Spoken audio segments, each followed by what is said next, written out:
Hello everyone, I'm Meteorologist Charlie Ironmonger. Thank you so much for joining me today for your 4 p.m. news and weather update from the First Alert Desk.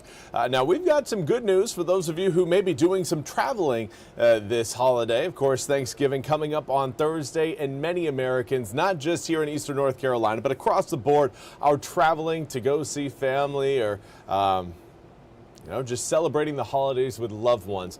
Now, here in North Carolina, Gas Buddy has reported a dip in gas prices. So if you're traveling by car, things are trending in your direction for this holiday. Now, the current state average sits at $2.78 per gallon, with AAA predicting more than 82 million people will travel at least 50 miles from home during Thanksgiving week. Now, of those travelers, at least 73 million will drive to their destinations. Now, drivers in Greenville found prices below the state average at multiple locations today. Both Sheetz and Duck Through offered gas at $2.58 per gallon, while Circle K charged $2.73 per gallon for cash or card purchases. Speedway's prices were $2.65 per gallon. Now, college student Isabel Avila says she was pleased with the current prices, saying, quote, "It's a lot cheaper than what I'm typically used to. I'm saving a little bit of money than I typically used to. It's great because every cent counts to a college kid," end quote. Now, current prices in North Carolina are more than 5 cents lower than they were at this time last year. According to Gas Buddy, the state average exceeded $3 per gallon during Thanksgiving between 2021 and 2023, the only years in the past decade when holiday gas prices topped the $3 mark. Now, the national average for gas stands at $3.69 per gallon, making North Carolina's average nearly $1 less than the national figure. And now we want to turn our attention to the ongoing war in Ukraine as more attacks being launched from Russia continue to pound Kiev. NBC's Richard Engel has more on a proposed peace plan that is getting some pushback in Congress. We are now in Geneva, a city that has long been synonymous with diplomacy, and negotiations are underway here, in theory, to end the war between Russia and Ukraine, which began nearly 4 years ago when Russia invaded Ukraine. President Trump wants the Ukrainian side, specifically President Zelensky, to accept the terms of a 28-point plan, and he wants Ukraine to agree to those terms by Thanksgiving. That's why these talks are underway.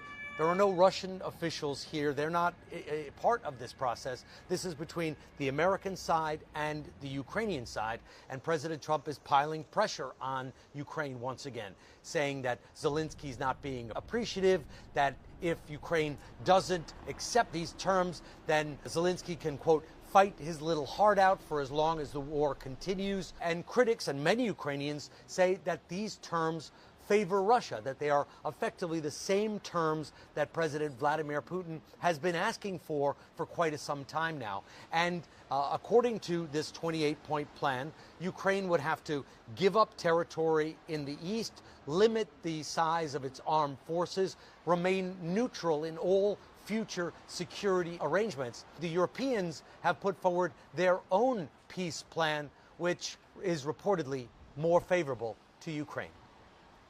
Richard Engel, NBC News, Geneva, Switzerland. Well, thank you very much, Richard, for that report. We now want to turn to your weather forecast. Everything is looking sunny right now, but cloud cover will be rolling over eastern North Carolina over the next 24 hours. Tomorrow, looking at a partly to mostly cloudy day, whereas again today we enjoyed plenty of sunshine. Let's take a look at some of that sunshine before it's gone. Grifton right now, 64 degrees, easterly wind coming in at around 7 miles an hour. But overall, again, feeling pretty comfortable under the sunshine today. We got pretty much right to our seasonal average. Now, coming up for tomorrow, we are going to again see a little bit more heat present across the east. Currently 63 in Greenville, easterly wind at 5 miles an hour. But air temperatures tomorrow likely going to read about 10 degrees warmer than what you're seeing out your door at this hour. So, get ready for a little bit more warmth over the next 2 days. Just 2. Of course, you're probably saying, well, Charlie, isn't Thanksgiving 3 days away?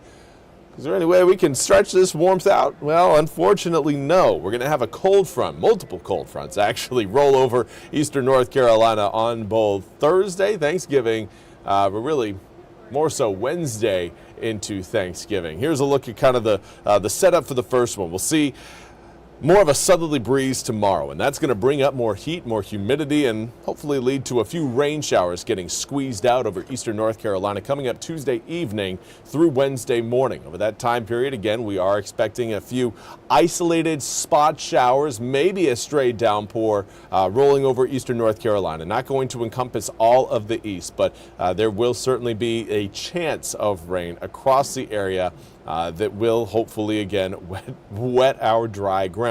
Now, here's a look at those systems. It's the one further back towards the northwest across Montana that is going to have the bigger cold air impact. Now, as far as rain showers go, it's the system that's actually going to be closer to us that will likely provide a more stable opportunity for rain showers as that system rolls in. Here's a look at how it all comes together on your 8-day forecast. Again, 74 for tomorrow, 76 on Wednesday, and then temperatures start to fall. That cold air following that second frontal boundary will push overnight lows down below freezing coming up Thanksgiving night into Friday morning. 30-degree air temperature for Friday morning. That falls down into the mid-20s as we wake up Saturday morning. So if you again are doing any shopping this weekend, make sure if you're going out early, you have a jacket because it is going to be cold out there. Now, once, of course, the moisture returns to the east, Sunday, 20% chance of rain, 30% chance on Monday, 40% chance on Tuesday, air temperatures will gradually start to warm back up again, returning to the mid to upper 60s by the tail end of this upcoming holiday weekend and of course, into the start of next week. Well, that's all we have time for today's 4 p.m. news and weather update from the First Alert Desk. I want to thank you all so much for joining me. We'll be back with more news and weather coming up at the top of the hour. Until then, have a fantastic rest of your Monday. We'll see you back here tomorrow morning with Jim and Gigi.